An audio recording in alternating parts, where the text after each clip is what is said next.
Eh bien, bonjour à tous pour ce rendez-vous du 50 sur l'aspect résolution des litiges. Donc, et en fait, on est tous à l'ordre. Voilà, ça, on a l'air d'être dans des salles bien séparées, mais voilà, on est tous à l'ordre et à votre service. Donc, on va essayer de vous expliquer un peu le fonctionnement de cette commission. Je vais vous présenter les intervenants. Donc Michel Bodanovic, je suis le président de la commission. Je suis assisté d'un des vice-présidents, donc qui est, je le regarde, oui, je le reconnais, c'est Jean-Marie Tumrel, oui, c'est ça.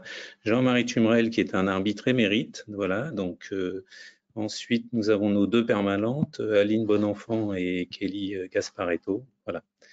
Et donc, on va un peu se répartir les rôles, mais voilà. Et puis après, je pense à la fin, on vous laissera nous poser des questions parce que je pense que vous aurez certainement des questions à nous poser. Donc je laisse, voilà, j'arrive. On en est sur les slides. La commission résolution des litiges.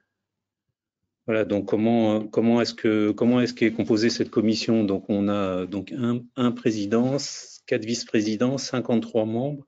En réalité, cette commission résolution des litiges, elle a pour but d'essayer de résoudre les problèmes soit entre vous, experts comptables, et vos clients, soit entre les experts comptables eux-mêmes, ça arrive aussi.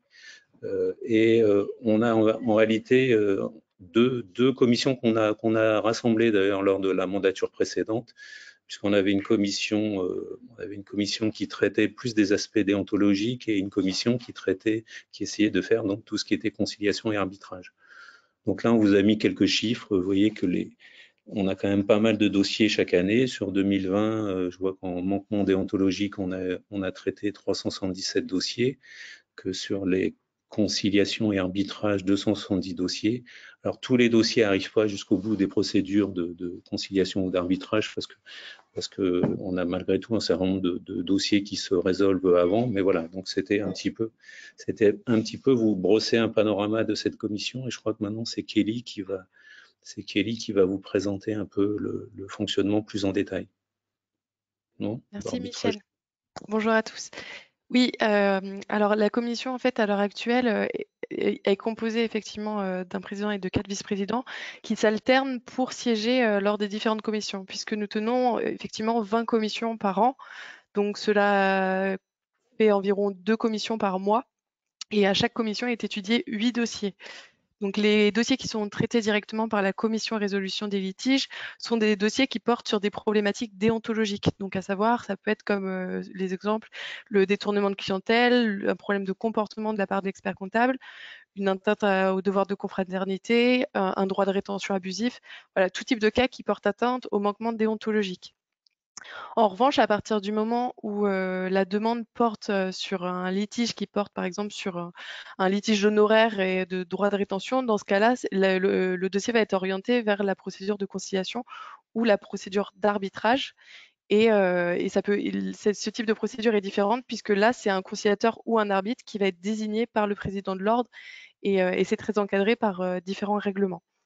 Ensuite, la commission traite aussi de d'autres dossiers qui qui plutôt orientent les dossiers. Ça va être des dossiers qui relèvent de la responsabilité civile professionnelle. Donc, lorsque l'expert comptable est mis en cause par un client, dans ce cas-là, il doit prendre contact auprès de sa compagnie d'assurance pour effectuer une déclaration de sinistre auprès d'elle. Ou ça peut être des dossiers qui tout simplement ne relèvent pas de la compétence de la commission et dans ce cas-là, qui sont réorientés vers un autre conseil régional si ça relève d'un autre conseil régional ou d'autres cas. Voilà, merci. Donc je vais laisser la parole à Jean-Marie qui a une très bonne expérience en tant qu'arbitre et conciliateur pour la procédure de conciliation et d'arbitrage.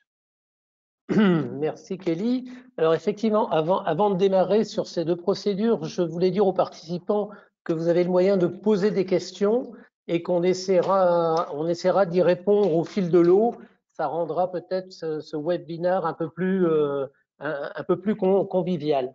Alors au niveau des procédures d'arbitrage et conciliation, c'est ce qu'on vous a dit, ce sont des procédures qui touchent plutôt la partie financière.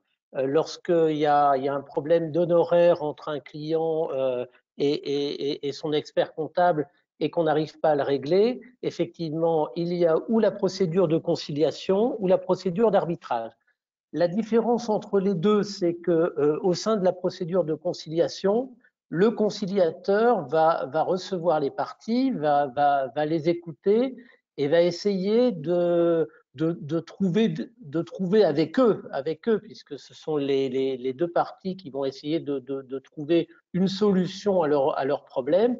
Alors souvent on y arrive parce que il suffit peut-être d'écouter les uns et les autres, d'écouter la partie adverse, et on arrive à trouver une solution. Mais le conciliateur ne va pas pouvoir imposer une solution. Il va essayer d'arriver à une conciliation. Dans ce cas-là, on va émettre un procès-verbal de conciliation qui sera signé par les parties et qui fera office de règlement du litige. Dans le cas contraire, ça nous arrive malheureusement où les parties sont beaucoup trop éloignées l'une de l'autre et qu'on n'arrive pas à trouver un terrain d'entente. Et dans ce cas-là, le conciliateur émet un PV de non-conciliation. Ce que je voulais dire, c'est simplement qu'en tant qu'expert comptable, aujourd'hui, vous ne pouvez pas aller devant un tribunal réclamer des honoraires si vous n'avez pas fait une tentative de conciliation avant. Donc ça, c'est déjà un point important. Et le deuxième point, c'est que si c'est le client qui demande à aller en conciliation, en tant qu'expert comptable, vous devez d'aller en conciliation. Vous ne pouvez pas refuser une conciliation, c'est impossible, et ce ne serait pas déontologique. Donc l'expert comptable qui refuserait se mettrait quand même dans une situation qui serait quand même un petit peu défavorable. L'autre procédure, c'est une procédure d'arbitrage. Alors, c'est une procédure qui est, je dirais, plus lourde. C'est une procédure peut-être plus radicale parce que dans ce cas-là, on va demander à l'arbitre qui est un de vos confrères, qui est expert comptable, on va lui demander de trancher le litige. La sentence arbitrale qu'émettra l'arbitre, au niveau de l'ordre, c'est une sentence qui n'est normalement pas susceptible d'appel. Sauf si avant de démarrer l'arbitrage, les deux parties se mettent d'accord pour qu'il y ait appel. Dans ce cas-là, exceptionnellement, on pourrait faire une sentence arbitrale qui serait susceptible d'appel. Mais le but, c'est de régler très, très rapidement les litiges. Donc, aussi bien en procédure de conciliation, c'est réglé dans les 2-3 mois à venir. En procédure d'arbitrage, on est entre 3 et 6 mois. Mais vous voyez, ce sont des délais qui sont quand même beaucoup plus rapides que les délais judiciaires. Et donc, on vous incite effectivement à ces procédures. Pourquoi? Parce que ça permet aussi au niveau de l'ordre je dirais pas de laver son linge sale en famille, parce qu'on n'a pas de linge sale, mais de faire en sorte qu'il n'y ait pas trop de litiges financiers avec des experts comptables qui arrivent, je dirais, sur la place publique. Voilà. Donc, avec ces deux procédures, vous avez la possibilité de trouver des solutions rapides à des problèmes financiers avec vos clients. Donc peut-être pour compléter ce que disait Jean-Marie, donc effectivement déjà, donc faites attention, on est de plus en plus dans un monde judiciarisé, donc on a de plus en plus d'avocats qui interviennent sur les dossiers où il y a des litiges entre experts comptables et clients. Et on a de plus en plus d'avocats qui sont très bien informés et qui vont, par exemple, vous laisser aller au tribunal, etc., commencer une procédure, par exemple, de recouvrement de créances, et qui, au tout dernier moment, vont aller voir le juge et vont dire « Ah, mais monsieur le juge, cet expert comptable n'a pas proposé à mon client la conciliation, alors que c'est prévu par leur déontologie, c'était même marqué dans sa lettre de mission, et donc vous retrouvez à la case départ, c'est-à-dire que vous avez perdu facile 2-3 mois, si c'est pas plus. Donc voilà, ça c'est pour les aspects pratico-pratiques. Et au niveau de l'ordre lui-même, on a une tendance à privilégier sur les petits litiges, on a une tendance à privilégier la conciliation parce qu'en fait, l'avantage de la conciliation, comme Jean-Marie l'a dit déjà, vous vous avez quand même quelqu'un qui connaît votre métier, et donc le conciliateur, c'est un expert comptable qui fait le même métier que vous, et donc qui comprend et qui sait ce que c'est qu'une lettre de mission, qui sait ce que c'est qu'une facturation au temps passé, etc., ou au forfait ou autre. Et donc en fait, et l'avantage de ça, alors on dit, toujours l'adage derrière, c'est de dire il vaut mieux un mauvais accord qu'un bon procès. Voilà ce que assez systématiquement on dit, et lors des conciliations et lors de nos formations de conciliateurs, parce que là, l'avantage, c'est que les deux parties vont signer. Donc, en conciliation, une fois que, enfin, elles vont signer si elles le veulent bien, mais même si elles sont pas d'accord, elles vont signer. Donc, ça coupe court à beaucoup de problèmes ultérieurs. Voilà. Alors qu'éventuellement, l'arbitrage, comme l'a dit Jean-Marie, on peut toujours avoir des recours, même si en théorie, la procédure d'appel n'existe pas au niveau du règlement d'arbitrage de l'ordre, mais on peut toujours avoir des recours pour vice de procédure, vice de forme, etc. Alors que quand c'est signé par les deux parties, c'est quand même beaucoup plus facile d'éviter ce genre de choses. Voilà, c'était ce sur quoi je voulais insister. Donc quand vous avez le choix, si vous vous posez la question, n'hésitez pas à accepter la conciliation, parce que je pense que voilà, c'est la procédure qui va le plus vite, comme l'a dit Jean-Marie. Alors actuellement, on tourne à peu près à 2 mois. Hein. On a pas mal accéléré les choses. Alors 2 mois, ça peut paraître long, mais 2 mois, ça inclut la prise de connaissance du dossier, l'échange des pièces entre les parties, ensuite les convocations des parties avec un délai suffisant. Donc vous voyez, 2 mois, ça va quand même relativement vite. Voilà. Donc je laisse la parole à qui veut la prendre pour le slide suivant. Merci Michel. Alors je crois qu'on a déjà quelques questions qui arrivent des participants, donc on va laisser Aline dire ce qu'il en est. Oui, tout à fait. Alors, nous avons une question concernant la décision d'arbitrage. Et la question étant de savoir si la décision d'arbitrage peut être contestée devant le tribunal de commerce. Jean-Marie, c'est pour ça. Oui, alors je me suis peut-être pas bien exprimé, mais effectivement, en principe, les décisions d'arbitrage de l'ordre sont en premier et dernier ressort. C'est-à-dire qu'on ne peut pas la contester devant le tribunal de commerce, sauf ce que disait Michel, sauf s'il y a un vice de procédure, auquel cas, effectivement, une partie peut toujours essayer de faire casser cette sentence arbitrale. Et en général, si l'arbitre a bien fait son travail, c'est-à-dire qu'il est indépendant des deux parties, qu'il a respecté le contradictoire et qu'il n'a pas fait une erreur manifeste dans sa sentence arbitrale, effectivement, s'il dit que 2 égale 5, vous allez pouvoir aller contester ce montant. Mais sauf ces éléments-là, normalement, la sentence arbitrale est définitive. Je veux peut-être d'ailleurs, Jean-Marie, rappeler ce que les sentences se rendent en équité, et donc ce que ça veut dire un peu, donc que en fait tu te prononces simplement sur un périmètre en fait de litige. Alors, oui, parce que les sentences de l'ordre sont des sentences en équité et en amiable composition. Qu'est-ce que ça veut dire? Ça veut dire qu'effectivement, naturellement, on va respecter le droit. S'il y a une lettre de mission qui a été signée, on va respecter la lettre de mission, mais l'arbitre peut quand même aller au-delà et c'est-à-dire donner une sentence en équité également.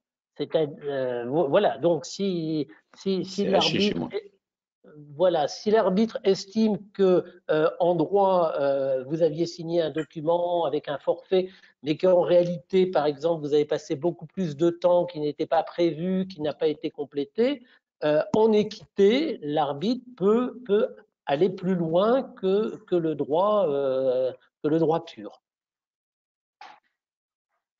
Ouais. Merci Jean-Marie, je pense que c'était important.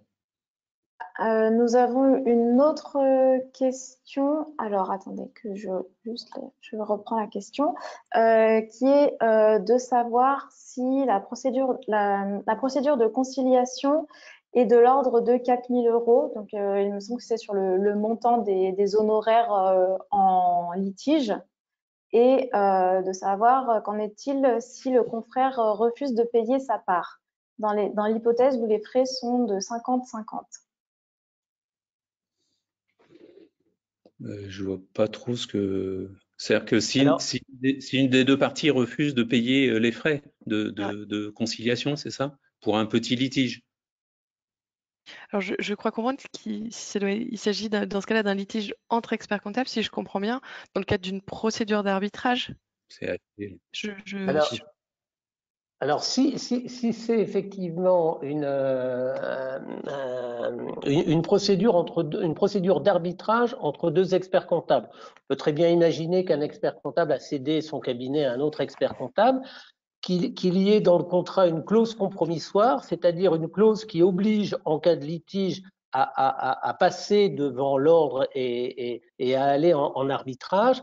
Si une des deux parties n'a pas versé ou estime qu'en ne versant pas son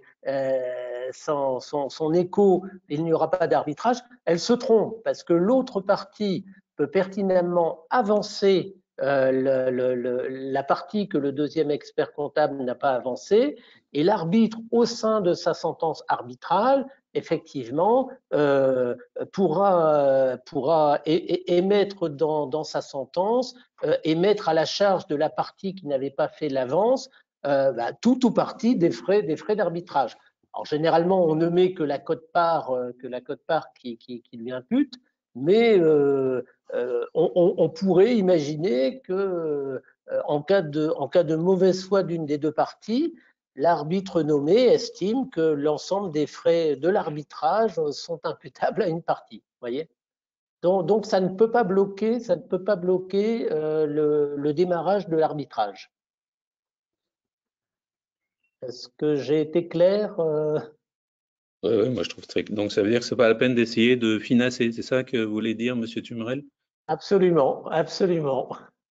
D'accord. Est-ce qu'on a d'autres questions sur Alors juste, la personne demande si cela est également applicable dans le cadre d'un litige entre un confrère et un sous-traitant. Alors, en cas d'arbitrage, à partir du moment où il y a une clause de compromissoire, c'est naturellement applicable. Oui, il n'y a pas de souci. Non, ça s'applique. Voilà. On Alors, peut on va. peut-être, Oui. puisqu'on était sur le coût, on peut peut-être rappeler le coût des différentes procédures et aussi rappeler que, alors le coût, Kelly, vous vous rappelez le coût? Oui, On est donc sur la conciliation, on est sur 480 € de mémoire par partie. Ça, je parle alors, du coût. à l'heure actuelle, le coût est Oui, effectivement, initialement, c'est 480 € par partie dans le cadre d'un litige de conciliation entre client et expert comptable. Et aujourd'hui, à l'heure actuelle, il est de 240 € par partie, puisqu'il y a eu une modification pour tenir compte de la situation actuelle. Et actuellement, c'est autrement, une situation provisoire. Voilà, on peut informer nos confrères et consoeurs que donc actuellement, donc depuis le début de la crise du Covid, justement parce on voulait pas que ce soit un frein à la résolution des litiges et deux, parce qu'on s'attendait à ce qu'il y ait un certain nombre de litiges liés à ce Covid. Donc on a divisé le prix par deux des conciliations et le prix par deux des arbitrages en fait voilà. pour les. Et voilà, tout à fait. Et l'arbitrage est initialement à 600 € par partie. Donc à l'heure actuelle, il est à 300 € par partie quand c'est un litige entre client et expert comptable. Et lorsque c'est un litige entre experts comptables, c'est 2400 € par partie. Donc ramener à 1200 € par partie en ce moment. Tout Alors à fait. pourquoi ça coûte plus cher quand c'est entre experts comptables? C'est parce que très souvent, c'est surtout des problèmes de présentation de clientèle et autres, donc qui sont quand même bien plus complexes que de simples litiges d'honoraires. Voilà, voilà, c'est le pourquoi du coût plus élevé sur les litiges entre confrères. Mais si je peux rajouter quelque chose, ce qui veut quand même dire que si vous avez un litige avec un client et que si ce litige est moins de 1000 €, globalement, je ne dis pas que vous avez intérêt à faire votre propre auto-conciliation avec le client. Et si chacun doit déjà payer 480 €, on arrive quasiment à 1000 €. Donc, dans ce cas-là, je pense qu'il vaut mieux essayer de trouver des solutions, Bah, je dirais, à l'amiable. C'était aussi effectivement le but initial de ne pas encombrer non plus les services avec des litiges, parce que on a aussi de temps en temps, enfin, je pense qu'on a tous rencontré ça, des gens qui disent « Ah non, mais moi, c'est pour le principe, il me doit 46,32 €, mais j'en fais une question de principe. » C'est sûr que le principe à 46,32 €, il finit par coûter très cher, quoi. Voilà. En temps passé d'élus, de permanents et autres, donc on veut éviter aussi ces petits litiges ridicules. Voilà.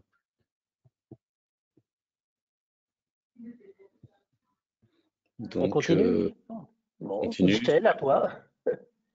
À toi, ou tu veux que je m'occupe de la commission résolution des litiges, ou tu dresses le tableau de cette... de toute façon, toi, hein. J'en ai déjà parlé un petit peu au départ, je vais redire, et puis tu viendras aussi, tu pourras donner l'exemple, puisque tu en présides une, on va dire une toutes les 4 ou 5, puisqu'on s'est réparti la tâche. Donc la commission résolution des litiges, principalement, c'est quand même des problèmes déontologiques. Alors voilà, on essaye de voir les aspects. Alors, ce qui serait bien aussi d'ailleurs dans le cadre de, c'est peut-être prévu un petit peu plus loin, mais donc ce serait bien qu'on rappelle les principaux, comme on vous l'a dit avant, les principaux litiges en arbitrage, c'est plutôt les problèmes donc je disais entre experts comptables, c'est plutôt les problèmes de droit de présentation de clientèle. Au niveau de la conciliation avec les clients, c'est principalement des problèmes d'honoraires. On vous l'a dit vite fait, mais on vous le redit, ne relève ni de la conciliation, l'arbitrage, et ni de la résolution, ni de la commission elle-même, résolution des litiges, les problèmes de responsabilité. Donc très souvent, en fait, les gens, quand ils arrivent, on a le droit à un paquet cadeau dans lequel il y a des problèmes d'honoraires, de responsabilité, de déontologie, etc. Donc c'est là où c'est un petit peu difficile pour nos permanents de faire le tri au départ. Mais donc clairement, les problèmes d'honoraires, c'est conciliation, arbitrage. Les problèmes de responsabilité, donc je reviens dessus et je vous mets un focus là-dessus. Donc, il faut que ce soit clair dans vos têtes. C'est du domaine de l'assurance. Nous, on dit systématiquement, tous les experts comptables sont assurés. Si vous avez un problème avec votre expert comptable, vous le mettez en demeure de saisir sa compagnie d'assurance à titre conservatoire. Et voilà, mais donc c'est pas quelque chose qu'on va gérer. On a essayé de faire ça il y a quelques années, et en fait ça marchait pas parce que les compagnies d'assurance ne voulaient pas venir, elles ne venaient pas.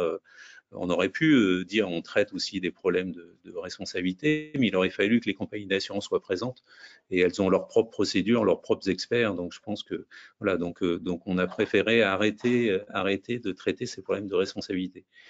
Donc deuxième, ce que je disais, alors deuxième grande catégorie de litige, c'est tout ce qui est droit de rétention, évidemment. Donc là, le droit de rétention, c'est plus un problème de, alors souvent il y a un problème d'honoraire derrière, mais déjà l'application du droit de rétention, c'est vraiment un pur problème de déontologie. Donc peut-être que Kelly ou Aline, vous pouvez nous faire un petit rappel sur les conditions pour appliquer le droit de rétention, en fait, parce que ça, je pense que c'est un point super important.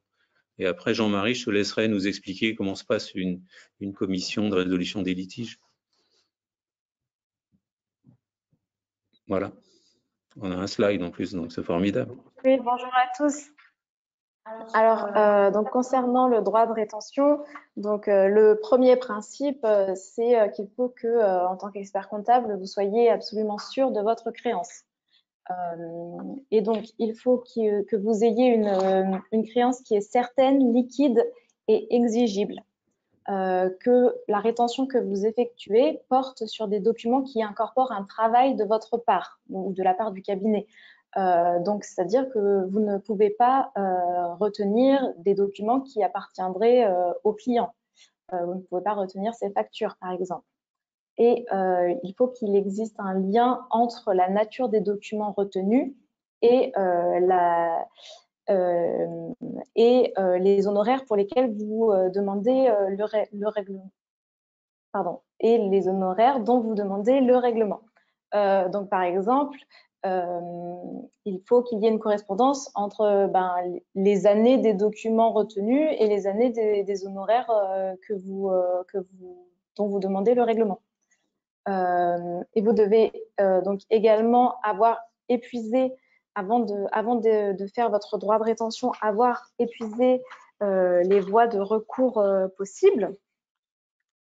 Vous devez avoir également informé le client par courrier recommandé avec accusé de réception du fait que vous allez effectuer votre droit de rétention.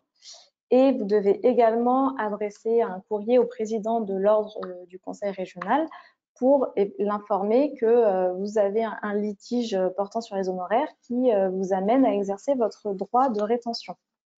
Donc faites attention, c'est pour ça, pour revenir de façon pratique, faites attention à la forme. On revient sur les problèmes de forme. Je dis, on a de plus en plus d'avocats qui sont dans les litiges où il y a des experts comptables et des clients. Et donc, un avocat qui se renseigne, qui connaît bien le droit de rétention, etc., pourrait, par exemple, vous demander est-ce que vous pouvez prouver que vous avez informé le président de l'ordre, vous voyez.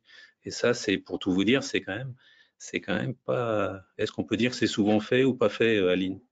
Informer le président de l'ordre de son droit de rétention, de l'usage de son droit de rétention. Alors, on reçoit quand même pas mal de courriers de la part des cabinets d'expertise comptable pour nous informer qu'ils effectuent un droit de rétention.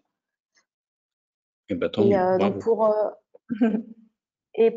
pour préciser l'existence d'une créance certaine, liquide et exigible, en fait, cette condition fait référence à l'existence d'honoraires qui n'auraient pas été réglés par le cabinet. Et à savoir que si jamais le client ne respecte pas un préavis qui est prévu dans la lettre de mission et qu'il doit donc des indemnités de rupture, si c'est prévu dans la lettre de mission, les indemnités de rupture ne sont pas considérées comme une créance certaine, liquide et exigible. Donc ça, c'est super important parce qu'effectivement, on a aussi beaucoup de litiges d'honoraires au sens large qui incluent l'indemnité de résiliation. Donc on vous met un deuxième focus là-dessus, faites attention. Il y a un vrai traitement à part, et sans parler même du fait que c'est pas parce que vous avez prévu dans votre lettre de mission, ce qu'on voit des fois, classiquement, c'est un quart des honoraires annuels, mais des fois, on a des confrères qui vont jusqu'à 1 an d'honoraires. C'est pas parce que vous avez prévu 1 an d'honoraires pour l'indemnité de rupture que le tribunal vous suivra si jamais vous deviez aller jusqu'au tribunal. Voilà. On préfère vous mettre en garde là-dessus, même si c'est écrit. Et également une autre mise en garde, c'est par rapport à la rétention de documents qui appartiennent aux clients. Par exemple, ces factures, en cas de rétention de ces documents-là, vous pouvez vous exposer à l'incrimination pénale d'abus de confiance, ou alors le client peut mettre en cause également votre responsabilité civile professionnelle. Effectivement. Là, on est dans le domaine du pénal. Ouais. Alors, effectivement, ce qu'on peut dire aussi, c'est que souvent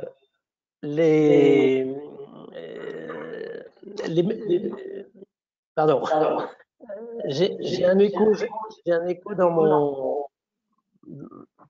Oui, ce que je voulais dire, c'est que souvent on est contacté par les clients et ils se plaignent que l'expert comptable fait de la rétention de documents et souvent on est obligé, nous, au niveau de l'ordre, de faire chez l'expert comptable ce qu'on appelle un article 31. Dans le cadre de cet article 31, c'est simplement une façon pour nous de vérifier que ce que dit l'expert comptable, les assertions qu'il apporte en commission sont bien réelles, et ça nous permet effectivement aussi de trancher. On a eu des cas de contestation effectivement où, par exemple, l'expert comptable, alors que le client a mis fin à la mission, d'un seul coup, on a une profusion de factures anciennes qui sortent, qui n'étaient pas prévues. Donc, à un moment donné, effectivement, si on veut arriver à trancher le problème, eh ben, il va falloir qu'on aille voir chez l'expert comptable à quoi correspondent ces factures, à quoi correspond ce temps passé supplémentaire qui n'était pas prévu dans la lettre de mission, etc. Donc encore une fois, c'est pas, je dirais, c'est pas une mesure brimatoire par rapport à l'expert comptable. C'est qu'on a besoin de faire un certain travail chez l'expert comptable pour pour vérifier ces assertions. Donc, c'est ce que je voulais dire. Et c'est vrai que si on s'aperçoit que souvent c'est dans un cadre de rupture, si on s'aperçoit que l'expert comptable exagère, on peut effectivement avoir une demande de traîner ce confrère en chambre de discipline. Donc encore une fois, je pense qu'on est très ouvert, nous, à l'ordre, mais on ne veut pas que les experts comptables fassent n'importe quoi parce qu'un client voudrait changer d'expert comptable. Voilà. Alors, il y a une question, Aline? Oui, tout à fait. Alors, c'est concernant donc le droit de rétention. Donc la personne demande si, avant de mettre en place ce droit de rétention, l'expert comptable doit passer devant un conciliateur de l'ordre. Alors, je me permets non. du coup. Allez-y, Kelly. Non, simplement, en fait, le texte indique que l'expert comptable, avant d'engager une action en justice pour le règlement de ses honoraires, puisque le droit de rétention est exercé, comme on l'a expliqué, à partir du moment où il y a des honoraires qui sont impayés. Donc, dans le cadre où il y a ce type de litige, l'expert comptable doit proposer en amont au client la procédure de conciliation avant de pouvoir engager des actions devant les tribunaux. Donc c'est dans ce cadre-là où effectivement, à partir du moment où le client sollicite la mise en place d'une procédure de conciliation ou que l'expert comptable a bien proposé cette procédure au client, que l'expert comptable doit ensuite effectivement poursuivre, enfin aller devant la procédure de conciliation pour régler à l'amiable ce litige avant même la saisine des tribunaux. Oui, mais il pourra quand même avoir exercé son droit de rétention. Oui, oui, tout à fait. À partir du moment où celui-ci est légitime. Alors, on a souvent un gros point d'interrogation quant à la rétention des FEC. Souvent, l'expert comptable retient les FEC en disant j'ai des honoraires qui sont impayés. Déjà, il faut savoir qu'on ne peut retenir que les documents pour lesquels il n'y a pas eu de paiement. C'est-à-dire que si le client a payé les travaux des exercices de l'année 2019, vous ne pouvez pas lui retenir son FEC 2019. Si vous avez des travaux de l'année 2020 qui n'ont pas été payés, là, effectivement, ça peut être en corrélation. Maintenant, si le client vous a quitté début 2021, vous lui avez fait ses travaux de bilan à fin 2020, il vous a payé les honoraires qui correspondaient à ces bilans et il y a juste un problème sur l'indemnité de rupture, je ne suis pas sûr que l'on ait le droit de lui retenir son FEC, puisque les honoraires qui correspondaient à l'établissement du bilan ont été payés. Et je vais demander la confirmation au président Bodanovic. Merci Jean-Marie Tumrel, je note la peau de banane. Et donc, non, mais bien sûr, du moment qu'il est payé pour des travaux d'une période, il doit les donner, tout comme on a aussi assez souvent des confrères qui font de la rétention de FEC sur une entité juridique sur lequel ils ont été payés parce que ils traitent plusieurs entités juridiques pour le client. Oui, mais les entités juridiques contractuellement, elles sont séparées et donc il y a aucune raison de faire de la rétention de documents d'une structure, en gros de faire la compensation. Voilà, je ne vais pas rentrer dans le détail, mais on a assez souvent cette problématique-là aussi, en fait, quand l'expert comptable traite plusieurs sociétés pour un client. Voilà, on va continuer, je pense, si on a d'autres questions. On vous a fait un beau petit tableau qui s'appelle fonctionnement pratique. Je ne sais pas si... Ah voilà. Donc, je pense que les slides, les participants pourront avoir les slides. Oui, voilà. Donc, tous ces slides seront à la disposition des participants.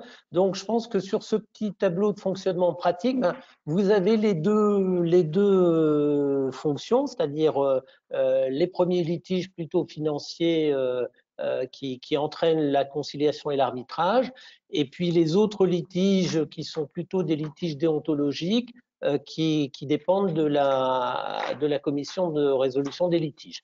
Voilà, avec ça, vous avez un peu le panorama global des cas de litige qu'il peut nous arriver de traiter à l'ordre.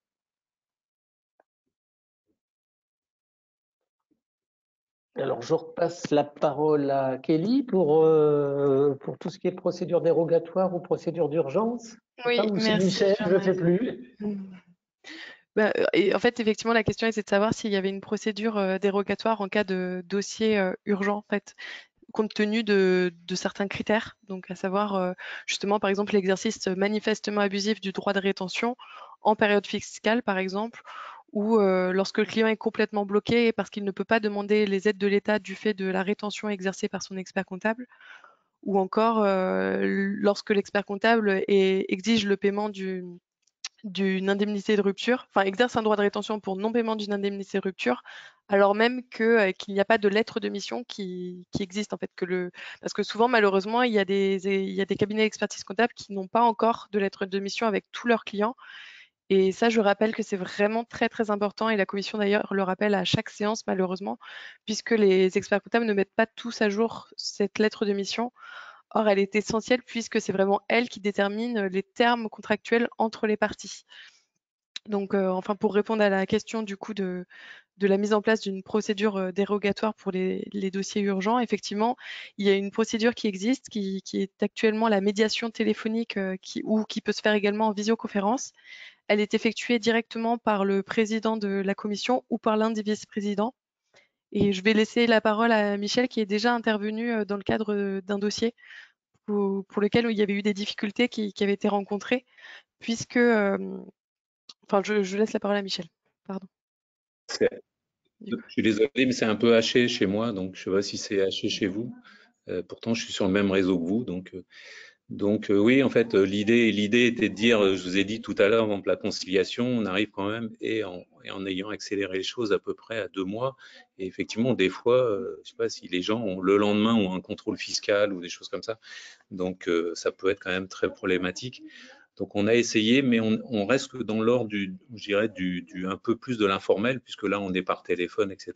Donc ce qu'on a essayé de faire, c'est de dire bon, on va demander éventuellement plutôt que de convoquer les parties dans une commission tous les 15 jours, etc.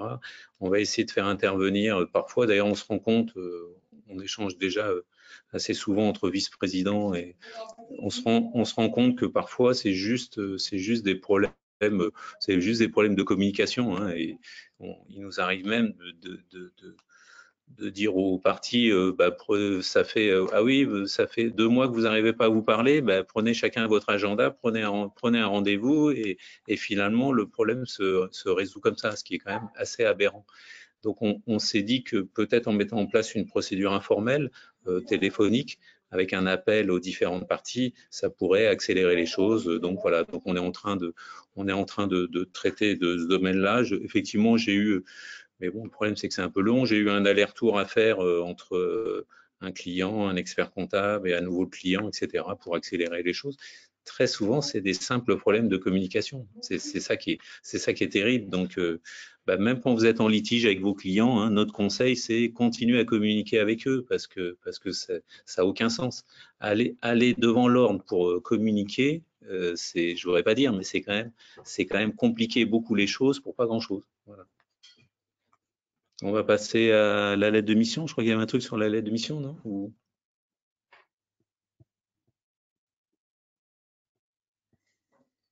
Oui, donc concernant la lettre de mission, donc généralement les problèmes se rencontrent donc lorsque le client souhaite mettre fin à la lettre de mission. Et donc la problématique étant de savoir comment traiter un différend avec un client sortant. Donc ce qu'il est conseillé de faire dans tous les cas, c'est de se référer donc aux termes contractuels de la lettre de mission et des conditions générales pour voir quelles sont les modalités de rupture de la mission. Donc, la rupture de la mission peut intervenir à l'initiative du professionnel ou à l'initiative du client. lorsqu'elle intervient à l'initiative du professionnel. Normalement, le professionnel doit aller jusqu'au terme de la mission, sauf s'il a donc des motifs justes et raisonnables qui puissent justifier d'une rupture. Et si jamais il met fin à la mission, cette rupture de mission ne doit pas causer de préjudice au client et il doit restituer les documents appartenant au client à la fin de la mission, sauf s'il y existe des honoraires qui n'ont pas été réglés et qu'il exerce son droit de rétention, donc dans les conditions que nous avons rappelées tout à l'heure. Donc les motifs justes et raisonnables qui peuvent justifier d'une rupture, ça peut être la perte de confiance du client. Si vous n'arrivez pas à obtenir les éléments qui vous permettent de mener à bien votre mission, si dans le cadre de votre obligation au devoir de conseil, vous avez déjà relevé des anomalies, demandé des précisions au client, alerté le client sur certains dangers potentiels, demander au client de régulariser la situation et que le client ne s'est pas exécuté. Dans ce cas-là, vous avez la possibilité de mettre un terme à la mission. Donc, ce que nous vous recommandons quand vous mettez un terme à votre mission, c'est donc de respecter un délai raisonnable avant de suspendre les prestations, puisque vous ne devez pas causer de préjudice au client, de formaliser la rupture de votre mission par courrier recommandé avec accusé de réception, et donc, comme je vous disais, satisfaire à votre devoir d'information et de conseil. Donc, lorsque... Donc, en fait, oui. faites bien attention quand vous voulez arrêter une mission. Ça peut paraître, voilà, on pourrait se dire, c'est pas grave, j'arrête et puis il se débrouille. Hein. Quand on est le 29 du mois, dire qu'on va arrêter le 29 du mois et qu'on ne fera pas les payes du 30, c'est quand même un peu délicat. Quoi. Voilà, donc, par exemple, je vous donne un exemple. Donc, arrangez-vous pour que les payes du mois soient faites, éventuellement les payes du mois suivant, pour que le client ait le temps de retrouver un expert comptable, voilà, qu'il ait le temps de reprendre le dossier. On sait tous que faire les payes en 2 jours, c'est quand même pas très facile. Voilà, donc vous pouvez pas le faire de façon à lui causer, voilà, un trouble manifeste. Merci. Donc, concernant donc, la rupture de la mission à l'initiative du client, si la lettre de mission prévoit un préavis pour que le client mette fin à la mission et si le client ne respecte pas ce préavis, dans ce cas-là, vous pouvez demander le paiement d'indemnité de rupture. Si le client respecte le préavis, dans ce cas-là, vous ne pouvez pas demander d'indemnité de rupture et le client devra s'acquitter des honoraires pour les travaux qui ont déjà été effectués par le cabinet.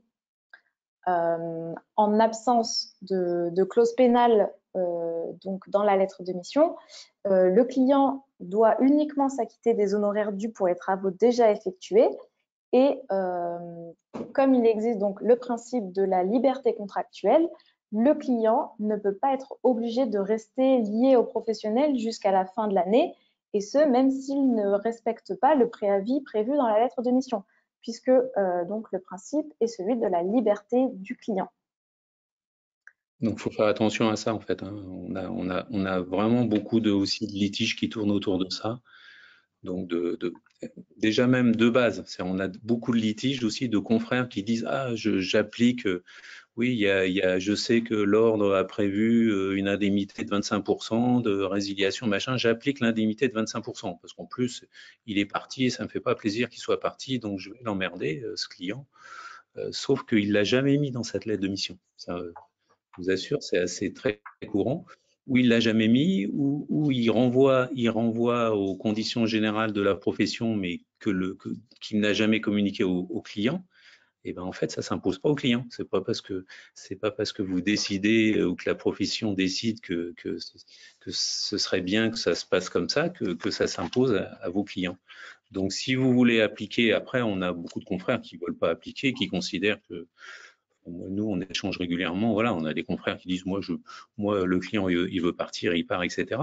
Mais on a aussi des confrères qui disent moi, il part, donc je vais mettre des clauses et donc des clauses même bien plus élevées que les 3 mois. Hein. J'ai encore vu récemment une clause de 6 mois, etc. Ça peut s'expliquer. Hein. Le confrère nous expliquait que cette clause de 6 mois, c'était parce qu'en fait, c'était dans un secteur particulier et qu'en fait, il faisait gratuitement tout ce qui était prévisionnel, etc. Pour les reprises d'activité et que donc, compte tenu du fait qu'il faisait ça gratuitement, mais il n'avait pas envie que le client parte au bout de 6 mois, ce qui se comprend. Maintenant, la justification de cette clause, on va dire, au bout de 6 mois, 1 an, 2 ans, elle peut se comprendre. Quand c'est 15 ans après, quand le client est là depuis 15 ans et qu'on dit que c'est parce qu'au départ, on lui a fait un prévisionnel gratuit, ça peut être quand même plus difficile à justifier devant un tribunal. Hein. Donc, il faut, de toute façon, dans tous les cas, il faut vous dire vraiment que ces indemnités ces clauses pénales là pour rupture anticipée, elles sont vraiment elles sont très difficiles à justifier devant un tribunal. Et c'est vraiment pas gagné. Voilà. Bon, j'ai cassé l'ambiance, hein, je suis désolé. Pour ceux qui pensaient qu'ils étaient en retraite grâce aux indemnités de rupture. Et donc, pour rappel, donc, si vous rencontrez un litige avec un client qui a mis fin à votre mission concernant donc l'indemnité de rupture, le non-respect du délai de préavis, le non-paiement des honoraires ou l'exercice du droit de rétention, donc le client peut être orienté vers le service de résolution des litiges sur l'adresse conciliation@ooc-paris.fr. Alors moi, si je peux donner aussi une anecdote, lorsque vous perdez votre client et que vous lui redonnez ses documents, formalisez ça. Hein, c'est-à-dire qu'il y a vraiment une décharge de remise en main propre des documents que vous lui remettez, et puis notez bien dans la décharge que le cabinet a remis tous les documents et n'a plus aucun document en sa possession. Je vous dis ça parce qu'on a eu dernièrement un cas en commission de règlement des litiges où le client disait « Ah, mais j'ai quitté le cabinet, mais je lui avais remis mes pièces comptables des 4 premiers mois et je les ai déposées à son cabinet. » Donc, effectivement, il n'y avait pas de trace de dépôt et il ne m'a pas rendu. Et on avait en face de nous un confrère qui visiblement était tout à fait sérieux, disait écoutez, on a regardé partout, non, on n'a pas ces documents. Donc, au niveau de la commission, on était quand même bien embêtés parce que, a priori, on avait deux personnes de bonne foi. L'une disait bah si, je les ai remis, je les ai déposés, mais sans avoir de preuve de dépôt. De l'autre, le confrère qui disait moi, je ne peux pas remettre des documents que je n'ai pas. Donc c'était assez compliqué. Donc, fort de cette expérience, on vous conseille, lorsque vous perdez un client, de bien lui faire la liste de tout ce que vous lui remettez, que cette liste soit signée par le client et que vous notez bien que le cabinet n'a plus aucun document appartenant au client et vous faites signer le client. Je pense que c'est une solution sage pour ne pas avoir ce genre de problème après coup. Alors, on a une personne qui demande à ce sujet, qu'en est-il lorsque les pièces sont remises par coursier au client?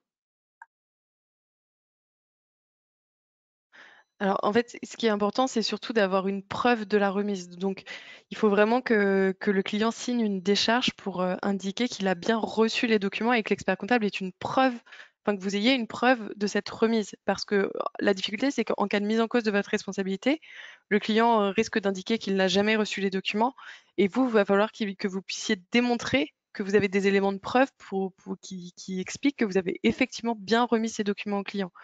Donc, par voie de coursier, ça peut être difficile parfois de le prouver. Ce qu'on recommande, c'est vraiment une remise en main propre. Et si vraiment ça arrive, parce que ça nous est déjà arrivé, parfois les clients peuvent aussi refuser la restitution de leurs documents. Et dans ce cas-là, vous pouvez tenter une remise par voie d'huissier en espérant que le client acceptera la remise. Et si ce n'est pas le cas, vous devrez conserver les documents aussi longtemps que votre responsabilité peut être engagée. Michel, je vous laisse la parole.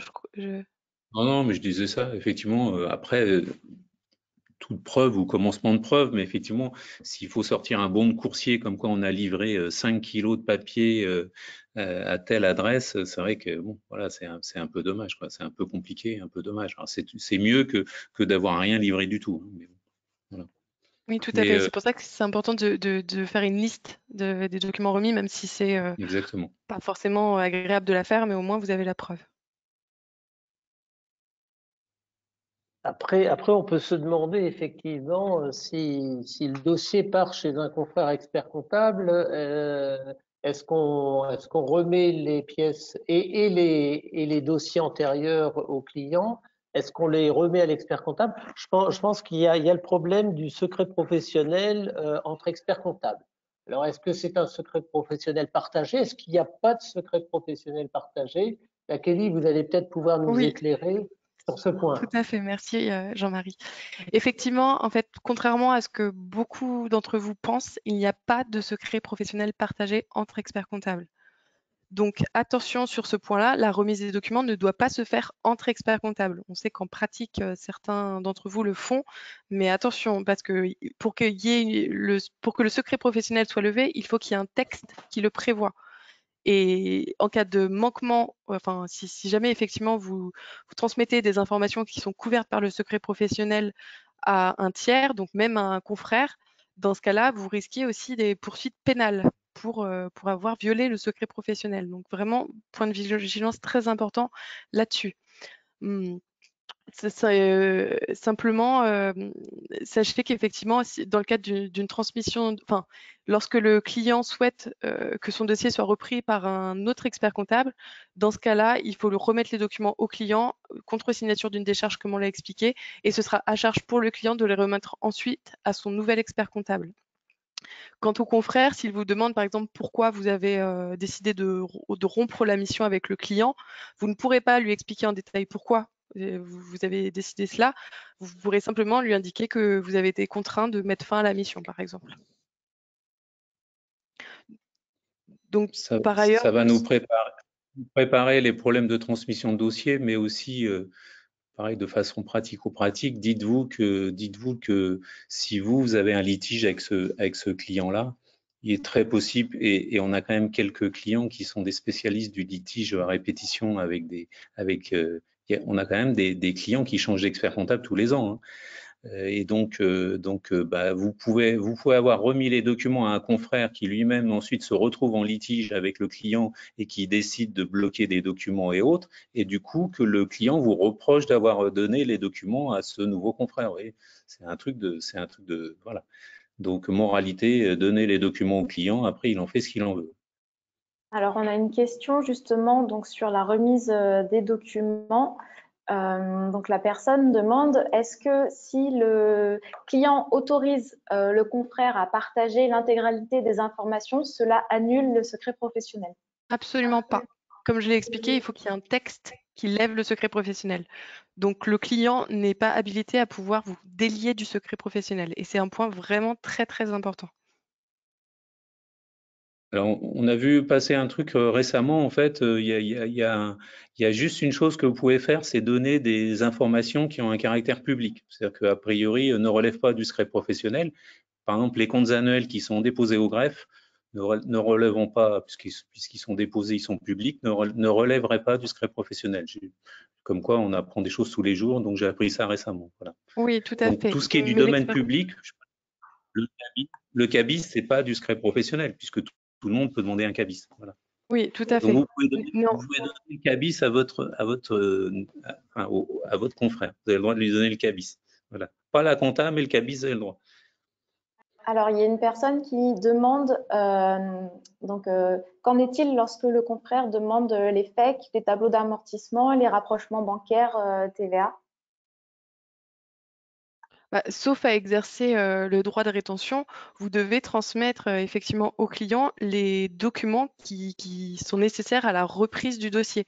Donc tous les documents que vous avez élaborés pour dans le cadre de la mission pour le client, tous ces documents effectivement doivent être restitués au client contre signature d'une décharge pour qu'ensuite celui-ci les remette à son nouvel expert comptable. Donc ça inclut effectivement les documents qui viennent d'être cités.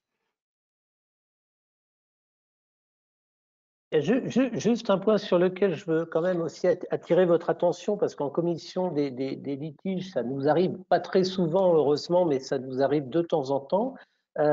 C'est donc un client mécontent qui vient, qui a changé d'expert comptable et qui commence à nous dire « Ah, mais mon nouvel expert comptable, il m'a dit que c'était très très mal fait, que j'avais des gros risques fiscaux, qu'il comprend pas ce que l'expert comptable d'avant a fait. » C'est vraiment très très désagréable parce que justement ce confrère qui critique, déjà c'est pas déontologique, donc il a pas à faire ça. Il ne connaît pas le contexte dans lequel l'ancien expert comptable a travaillé. Donc c'est un point important sur lequel je veux attirer votre attention. Je sais que ça vous concerne pas vous qui participez à ce webinaire parce que sinon vous ne seriez pas là. C'est vrai que quand on récupère un dossier, même si on s'aperçoit parfois que l'ancien expert comptable a peut-être été négligent, etc., abstenez-vous de toute critique et surtout, il ne faut pas en rajouter on peut avoir tendance à en rajouter peut-être pour se faire mousser un peu. C'est pas bien, c'est très désagréable et je pense que ça peut nous arriver à tous, donc on n'a pas envie de ça. Il faut pas se mettre il faut pas prendre parti, parce que vous n'êtes pas là pour prendre parti. Vous partez d'une mission, vous allez exécuter une mission, mais vous n'avez pas à prendre parti sur la mission précédente, etc. C'est pas de votre problème.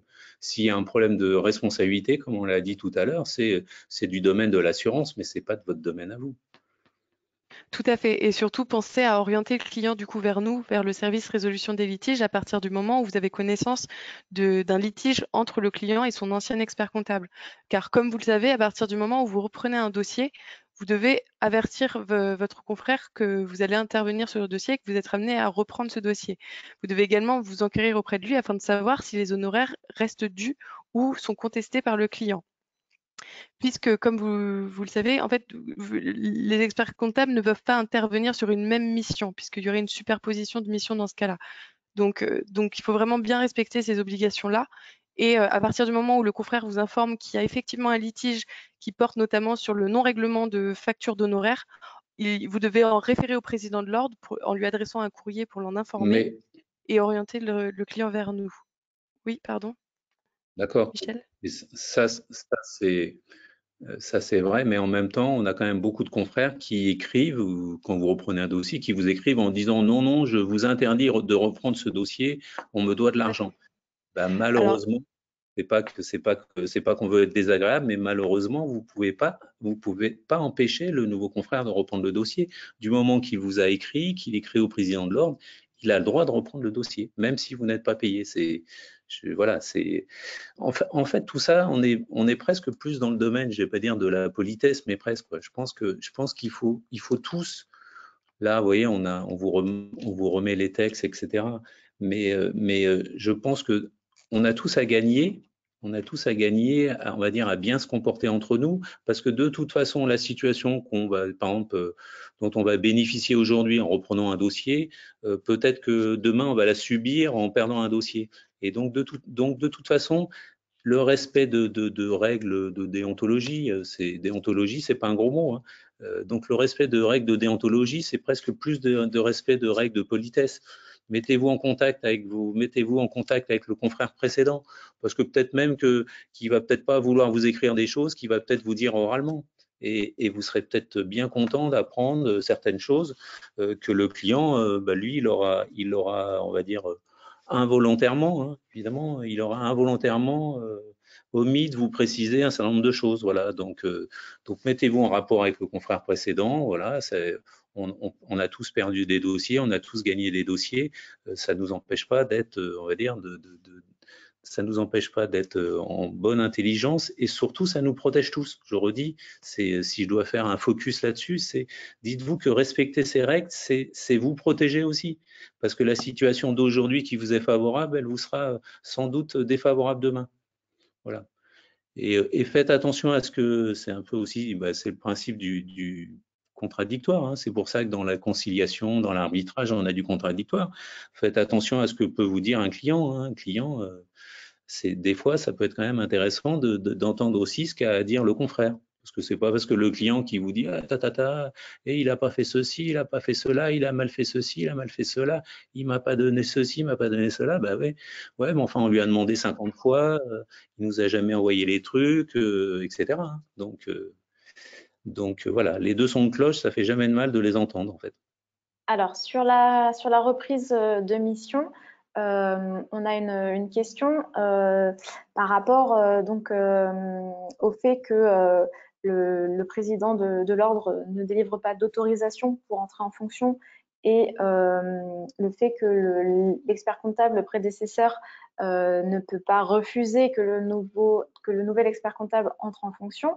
À savoir donc que se passe-t-il quand malgré donc l'intention du nouvel expert comptable de faire régler par le client les honoraires, le précédent confrère ne répond pas concernant sa créance exigible et de savoir notamment s'il est possible de reprendre le dossier malgré tout, s'il existe une procédure qui peut être engagée.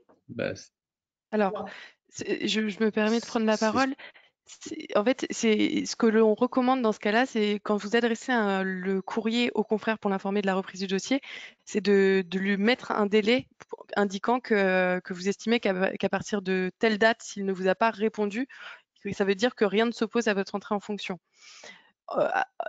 Effectivement, ça arrive assez régulièrement qu'il y ait des experts comptables qui ne répondent pas, malheureusement, aux sollicitations des confrères. Ça n'empêchera pas la reprise du dossier en soi. La seule chose, c'est que vous serez a priori bloqué, puisqu'à partir du moment où il y a un litige d'honoraires, il y a exercice du droit de rétention. Et nécessairement, à partir du moment où vous reprenez un dossier sans avoir les éléments, vous risquez d'être bloqué. Donc, en soi, vous pourrez accepter la mission. Mais en revanche, vous risquez d'être bloqué et d'où l'intérêt d'orienter le client vers la commission de résolution des litiges. Non, mais c'est pour ça que de façon pratique, admettons, regardez, vous êtes sur un client, vous facturez des acomptes mensuels sur 12 mois. Votre acompte du mois de décembre n'a pas été payé. Maintenant, c'est pas, je sais pas, on est en janvier ou en février, c'était pas forcément un délai totalement inhabituel. Et vous recevez un courrier en janvier ou février vous disant est-ce que vous êtes d'accord? Donc c'est difficile de dire j'ai aucun problème puisque vous n'êtes pas encore payé, mais en même temps il n'y a pas un problème majeur. Donc moi ça m'est déjà arrivé de dire j'attends avant de répondre parce que je vais pas répondre. Alors si le confrère m'appelle, oui c'est là on revient au truc. C'est pas non plus à celui. Si le confrère m'appelle et je lui dis écoutez dès que j'aurai été payé du mois de décembre je vous donnerai le feu vert, mais là je peux pas vous donner le feu vert, mais en même temps je suis pas inquiet. Vous voyez, donc à chaque fois c'est du cas par cas. C'est presque du bon sens en fait. Oui, et on peut très bien, on peut très bien aussi quand on reçoit ce genre de courrier. Généralement, c'est pour un nouvel exercice. On n'a pas encore fini l'exercice. Moi, ça m'est souvent arrivé de répondre qu'il n'y a aucun souci à reprendre ce client sur le nouvel exercice et sous réserve des honoraires qui seront établis pour l'établissement des comptes ou pour terminer ma mission. Après, le nouvel expert comptable, la seule chose qu'on peut l'inciter à faire, s'il y a un litige d'honoraires avec ce client, c'est de l'inciter à aller, de demander la conciliation de l'ordre. Avec l'ordre au milieu, une solution sera vite trouvée. En 2 mois, il y aura cette rencontre, cette conciliation. On ne traîne pas pendant 10 ans. Donc, tu as raison, Jean-Marie, je vais faire. On peut refaire un focus sur la conciliation. Je vais le faire à l'envers. Je vais vous dire, voilà, moi, ça fait une vingtaine d'années que je suis élu et une trentaine d'années que j'exerce. Pendant 10 ans, donc, je n'avais aucun lien avec les institutions, etc. Et franchement, si j'avais reçu un truc de l'ordre me disant, voilà, il y a la conciliation de l'ordre de machin, j'aurais dit, oh, il me casse les pieds, j'ai pas envie, voilà. Et vraiment, je le dis pas parce que voilà, parce que je suis élu, je dis, je pense vraiment qu'il y a une vraie utilité à cette fonction de conciliation. Parce que je redis ce que je vous ai dit tout à l'heure, faisons autrement. Si vous allez au tribunal, encore au commerce, on peut, mais bon, et encore. Au commerce, qu'est-ce que vous pouvez avoir comme problème? Vous allez tomber sur le juge, ça va être un juge donc consulaire, qui va être un chef d'entreprise. Vous savez pas ce qu'il peut avoir vécu dans sa carrière. Hein. Dans sa carrière de chef d'entreprise, ça se trouve, il a eu des problèmes avec un expert comptable et il ne peut pas aller voir les experts comptables. Ben, je peux vous assurer qu'il y a peu de chances que vous soyez bien traité au niveau de son jugement. Il y a peu de chances parce que c'est la nature humaine comme ça. Hein, Jean-Marie, je te vois que tu as l'air d'approuver ce que je dis. Ouais, en fait, il n'approuve pas du tout, mais Non, mais mais moi, donc, à moi, je partir du pense moment où qu'au vous êtes niveau... devant, Ouais. à partir du moment, non, mais à partir du moment où vous êtes jugé, même sans être jugé, puisque là, le conciliateur, il vous juge pas, il n'est pas là pour vous juger, mais vous êtes devant quelqu'un qui connaît votre métier, qui fait le même métier que vous, qui sait de quoi vous parlez. Un juge, alors je parle encore moins à un juge professionnel, mais même un juge consulaire, il connaît pas forcément votre métier ou il connaît qu'une facette de votre métier. Et donc, je vous assure, vous avez vraiment intérêt, sans même parler des délais et des frais de procédure, parce que alors là, là, la justice en ce moment avec le Covid, enfin, pour ceux qui sont confrontés à la justice, les délais sont terrifiques. Hein. Donc, vous avez des problèmes de délai, vous avez des problèmes de coûts et vous avez des problèmes de compréhension de votre métier. Franchement, allez en conciliation. Dès que vous avez un problème, allez en conciliation. Le coût est ridicule, je vous assure, le coût par rapport à l'efficacité de la procédure. Alors, ce que je voulais surtout dire, c'est qu'effectivement, vous serez certainement mieux traité en conciliation ou en arbitrage parce que vous avez la personne qui va être là, qui va vous juger, c'est un confrère, donc qui comprend très bien ces problématiques de dépassement d'honoraires, qui comprend très bien qu'on n'a pas fait d'avenant parce qu'on était dans l'urgence, qui comprend tout ça. Quand vous allez devant un tribunal, alors je ne remets pas en cause les juges, je pense qu'ils font leur travail très honnêtement, mais il n'empêche qu'au fond d'eux-mêmes, il y a d'un côté un professionnel de la comptabilité, et puis de l'autre côté, je ne dis pas qu'il y a un consommateur, mais c'est un peu ça. Il y a un client, un consommateur de comptabilité. Un pauvre client. C'est le même problème qu'on a avec les garagistes, où il y a un professionnel garagiste et puis il y a un non professionnel. Donc ici, vis-à-vis des tribunaux, on est des professionnels, donc on ne nous laissera pas passer le moindre détail. Alors qu'au niveau de l'ordre, c'est vrai qu'on fait attention, on n'est pas là non plus pour tout avaliser si des choses nous paraissent incohérentes, mais vous avez affaire à quelqu'un qui va comprendre vos problématiques et qui va essayer de trouver une solution assez rapide. Exact. Alors, pardon, excusez-moi, merci beaucoup. Je me permets juste d'intervenir par rapport donc à une question qui a été posée. À savoir, est-ce qu'il existe en parallèle de cela une remontée de comportement inadmissible pour un professionnel? Donc, c'est par rapport donc à la commission de résolution des litiges et aux décisions qui peuvent être prises par la commission. Donc, peut-être Jean-Marie ou Michel, si vous souhaitez expliquer. Alors effectivement, on a de temps en temps, je ne vais pas dire que c'est la règle des 20-80, parce que là, à mon avis, on est très très loin des 20-80, mais on va dire que c'est la règle des 98-2. Donc on peut avoir 2% des confrères qui posent problème, qui sont souvent les mêmes qu'on voit d'une commission à l'autre. Voilà. Moi, je gère aussi la commission répression exercice illégal, etc. Et très souvent, on retrouve quelques confrères qui font à la fois de la couverture, qui ne respectent pas les règles, bon, enfin, bref. Donc c'est un peu toujours les mêmes. Donc là, on est quand même dans l'antichambre. C'est la commission résolution des litiges, manquement au devoir déontologique, on est quand même dans l'antichambre de la discipline. Hein. On va dire le stade ultime, c'est la chambre de discipline. Entre les deux, ce qu'on essaye de faire, c'est soit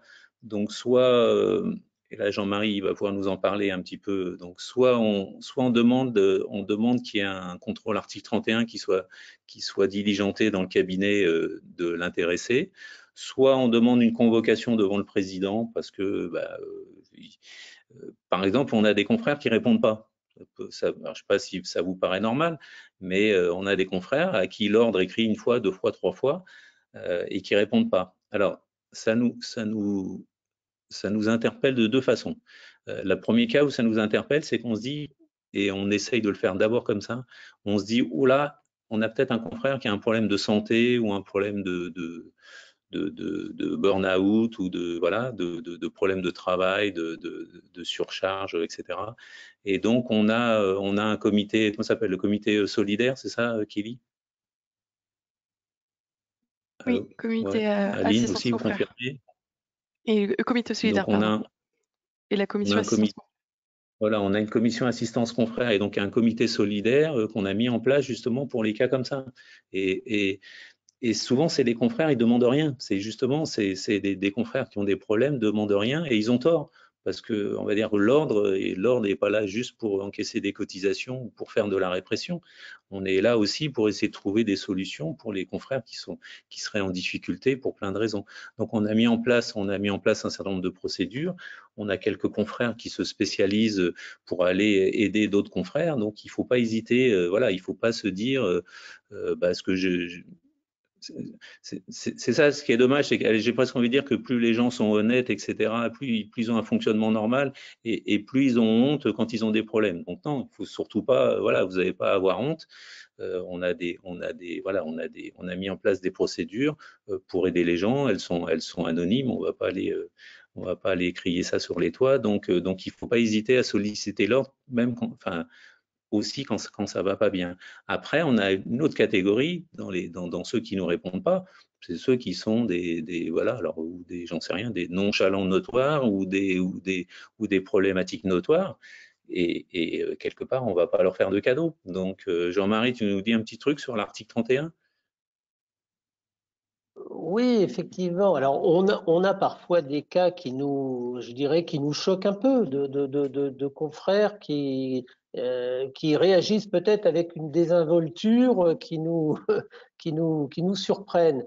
Mais dans ce cas-là, on ne juge pas. C'est la raison pour laquelle on déclenche ce qu'on appelle un article 31, ce qui veut dire qu'on va aller chez eux dans leur cabinet, regarder la véracité de leur dire. Quand un confrère sort pour une cliente des honoraires de 1 000 € pendant 10 ans, tous les ans, et que la cliente, voulant partir, d'un seul coup, le confrère sort 10 000, 15 000 ou 20 000 € d'honoraires de retard sur plusieurs années, c'est vrai qu'on ne peut pas ne rien faire. Déjà, on peut lui demander pourquoi il n'a pas régularisé tous les ans.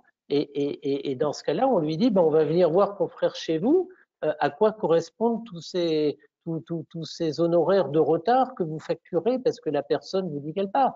Encore une fois, c'est une attitude, à mon avis, très, très logique. On ne prend pas parti, on va les voir. C'est pour ça que je fais un parallèle, donc soit avec le 31, soit avec l'exercice illégal. C'est aussi très souvent par les litiges avec des clients qu'on nous remonte des problèmes soit d'exercice illégal, soit de couverture d'exercice illégal. Bon, si c'est d'exercice illégal, là, le problème ne se pose pas puisque c'est pas du ressort de la commission résolution des litiges. Mais si on se retrouve, regardez, on convoque devant la commission, donc le client et l'expert comptable. L'expert comptable vient, mais il ne connaît pas du tout le dossier. Alors, il ne le connaît pas du tout. Et puis, il vient avec monsieur Dupont, qui, lui, connaît très, très bien le dossier, mais qui n'est pas expert comptable, mais qui ne travaille pas. Il y a quand même quelque part un problème. Hein. Donc, voilà. Donc, déjà, normalement, on n'accepte pas que monsieur Dupont vienne à la commission parce qu'il n'est pas expert comptable. Voilà. Et donc, c'est juste pour vous dire que ces problèmes de clientèle ou ces problèmes avec les clients font aussi souvent remonter des problèmes d'exercice illégal, des couvertures d'exercice illégal. Et pour ceux qui, par exemple, on a encore communiqué, je crois, cette semaine, hein, sachez que les problèmes d'exercice illégal sont de plus en plus pénalisés par les tribunaux parce que très souvent derrière, on a aussi des problèmes de blanchiment, de financement du terrorisme et compagnie.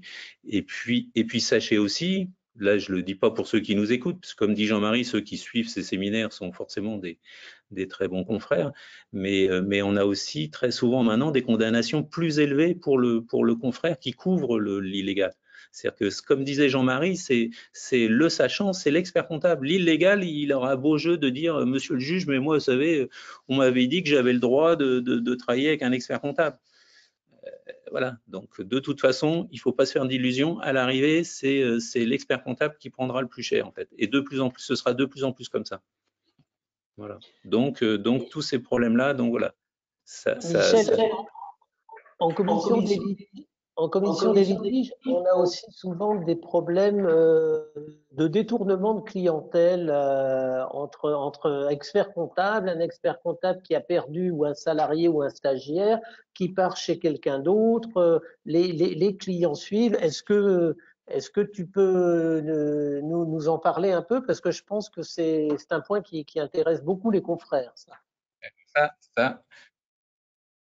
Ça intéresse beaucoup les confrères et c'est très embêtant. C'est très embêtant parce que alors autant si on a des stagiaires, j'entends qu'Aline essaye de parler.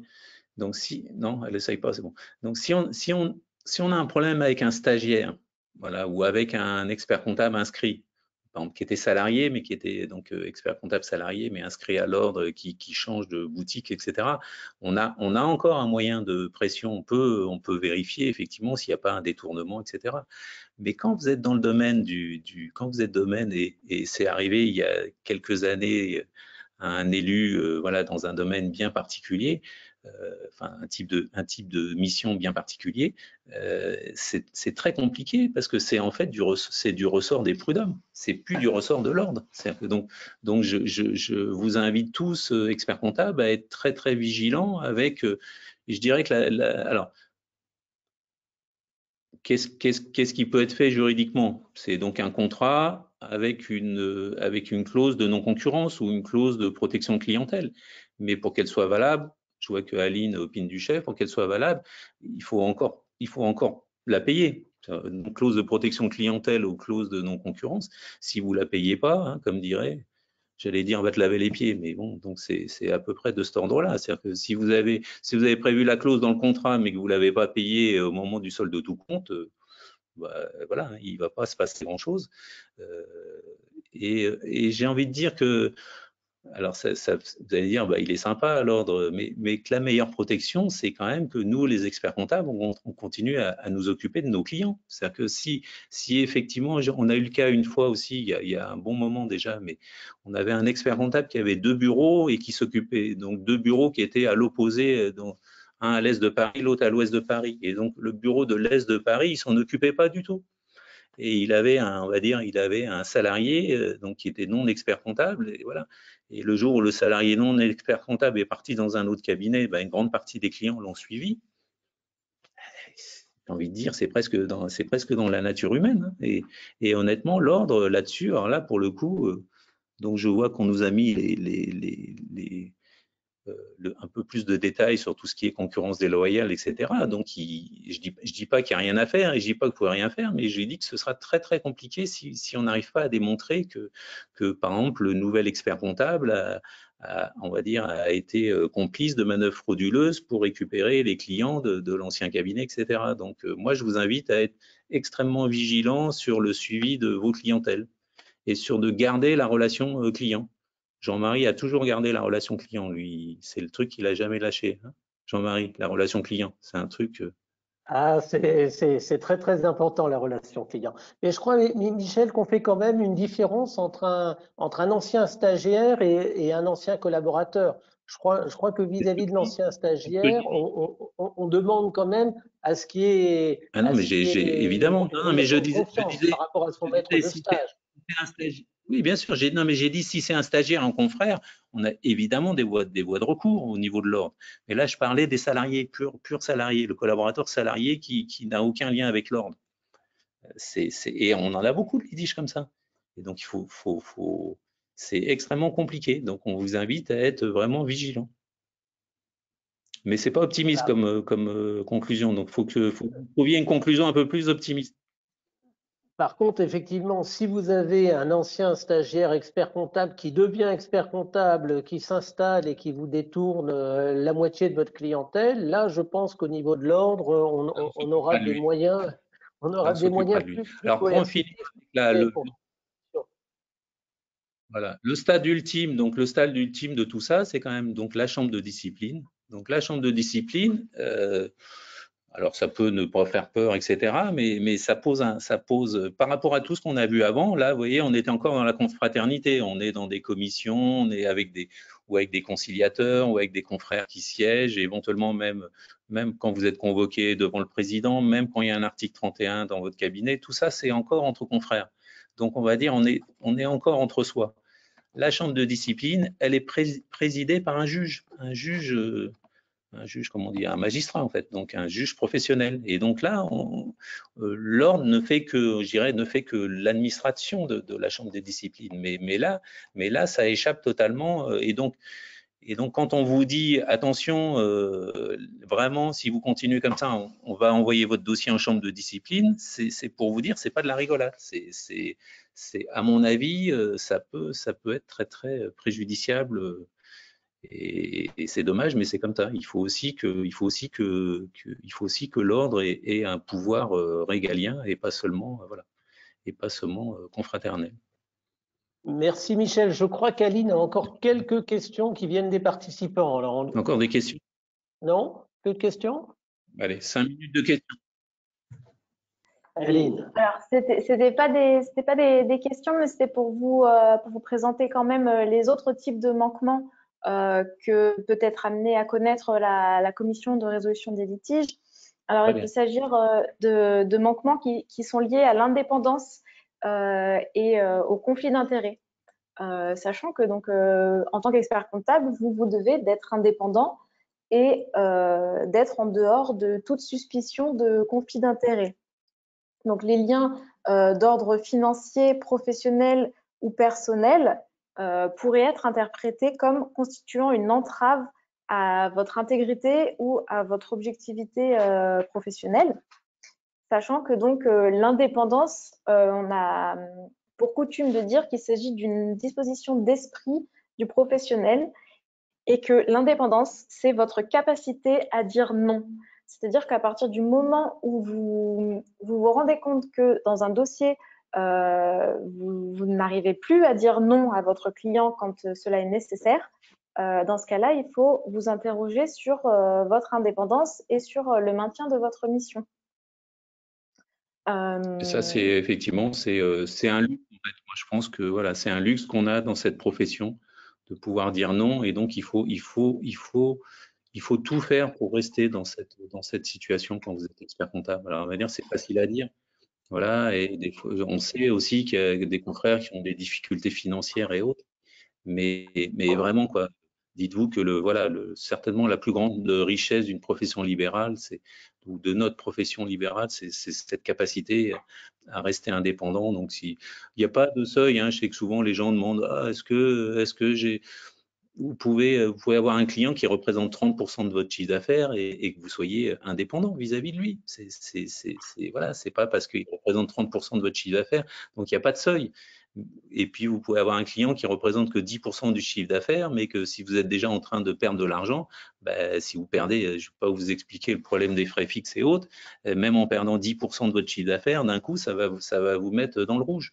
Donc, c'est pas un problème de, voilà, on peut pas vous dire à quel seuil on est indépendant et quel seuil on est indépendant. C'est à vous, quoi. Mais voilà, pouvoir dire non.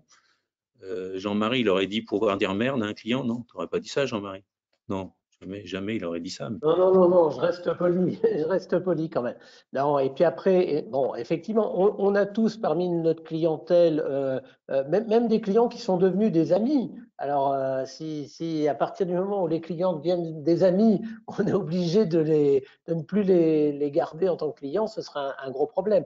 Je pense qu'effectivement, le vrai souci, c'est qu'on reste indépendant, c'est-à-dire qu'on ait assez de force pour dire aux clients, tu fais pas ceci, tu fais pas cela, ou si tu veux continuer dans cette voie, ce sera sans moi. Mais je pense pas que, enfin moi personnellement, les relations personnelles ne m'ont jamais empêché de faire bien mon travail.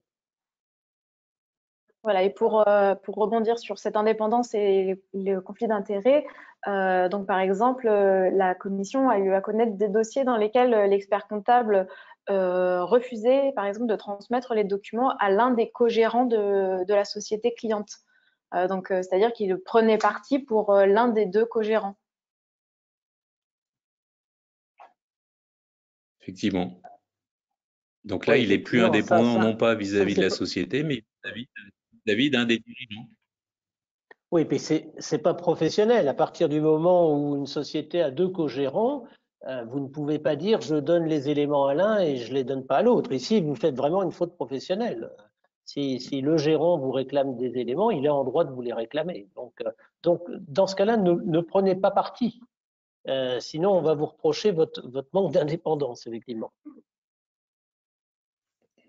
On a dans le même ordre d'idée, parce que là, on parle de deux co-gérants, mais on a des fois des gérants successifs. Alors, vous avez l'expert comptable qui était bien avec l'ancien gérant et puis qui est pas bien avec le nouveau, vous voyez. Donc, voilà, mais et vous êtes pas, vous êtes moins, on va dire, vous êtes moins bien avec le nouveau, pour pas dire pas bien, mais vous êtes moins bien avec le nouveau, mais c'est lui le gérant maintenant. Donc, voilà, c'est à lui que vous devez donner les éléments. C'est lui le gérant maintenant.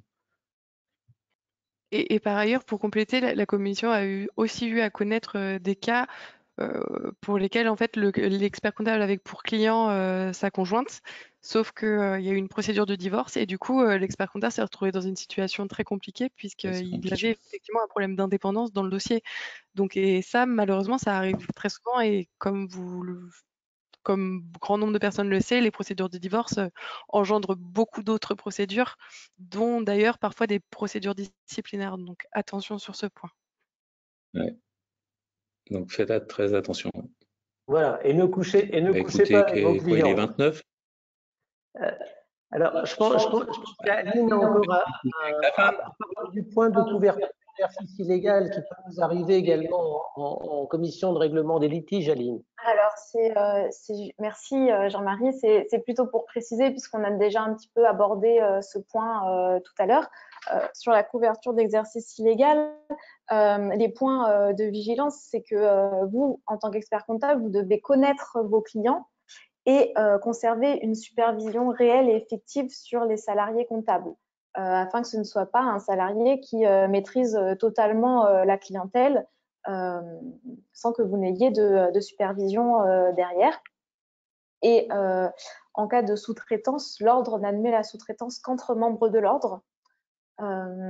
Et effectivement, ce qui est très important, c'est de garder la maîtrise de la relation client, comme ça a été déjà évoqué tout à l'heure. C'est-à-dire qu'en fait, même s'il devait y avoir sous-traitance à un non-membre de l'ordre, ça ne peut être que vis-à-vis du cabinet. Ça peut pas être le sous-traitant, peut pas facturer le client de toute façon dans tous les cas. Voilà, tout à fait. C'est la ligne rouge, elle est au moins là, quoi. Oui, la lettre de mission, donc, elle est signée entre dans le le même client ordre, et l'expert comptable. Et les dans le même honoraires ordre sont d'idée, répartis par le client à l'expert comptable. Ouais. Bon, j'en reparlerai demain matin pour nos stagiaires de l'exercice illégal. En tous les cas, on remercie. Alors, on vous voit pas, c'est dommage parce qu'on aime bien vous voir. Mais donc, on espère que vous étiez nombreux. Je regarde. Combien? 116, c'est très bien. Donc, on a 116 personnes qui nous suivent. Donc, on fait un coucou aux 116. On vous remercie de nous avoir suivis. On était quand même monté à 123 et on me fait passer un petit mot comme quoi les supports et le replay de ce webinaire vous sera adressé dans quelques jours. Voilà, vous pourrez nous réécouter. Voilà. Et par ailleurs, les questions que vous auriez posées auxquelles on n'aurait pas apporté encore de réponse, on vous répondra par mail. Donc, ne vous inquiétez pas, on prendra bien en compte vos questions. Voilà, n'hésitez pas à nous écrire. On est là pour ça. Voilà. Et Merci on reste merci de votre attention. à votre disposition aussi à l'ordre pour, si vous avez des questions, des soucis, on est là également pour aider les confrères. Donc, n'hésitez pas. N'est-ce pas, Michel? J'aurais pas mieux dit. Jean-Marie, président. Et donc, peut-être un petit teasing par rapport aux prochains événements qui seront organisés par le conseil régional de l'ordre des experts comptables. Donc, vous allez avoir donc un petit déj au 50 mardi 22 juin sur le thème de l'accompagnement des PME et relations de confiance, donc en présence de la DGFIP. Et également le prochain rendez-vous au 50 qui sera donc mercredi 7 juillet et qui portera sur l'actualité du comité des normes. Donc, merci à tous de nous avoir suivis pour ce webinaire et merci aux participants. Merci. Merci, au revoir.